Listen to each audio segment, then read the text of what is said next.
Bonjour et bienvenue sur ce Flash Info. Sans plus tarder, nous allons aller à l'essentiel de notre flash. Bienvenue sur Flash Info. Les autorités espagnoles enquêtent sur un cargo russe coulé près de la côte, soupçonné de transporter des composants nucléaires secrets destinés à la Corée du Nord. Nous suivons l'évolution de cette affaire sensible. Flash Info. Les marchés mondiaux du pétrole sont en baisse suite aux pourparlers diplomatiques entre Washington et Téhéran.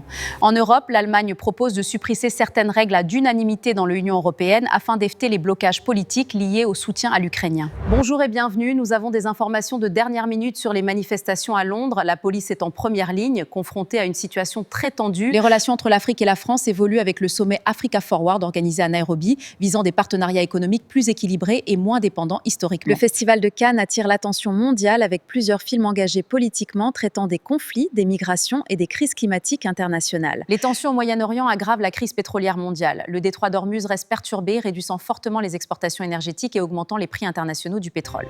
L'Organisation mondiale de la santé a déclaré une urgence sanitaire internationale après une flambée d'Ebola en RDC et en Ouganda. Au Pérou, le candidat de gauche Roberto Sanchez atteint le second tour de l'élection présidentielle face à la droite populiste dans un climat tendu. L'Union européenne prépare une loi imposant un âge minimum pour accéder aux réseaux sociaux afin de protéger les mineurs contre les contenus dangereux et addictifs. Merci d'avoir suivi ce Flash Info. On se retrouve demain pour un prochain Flash.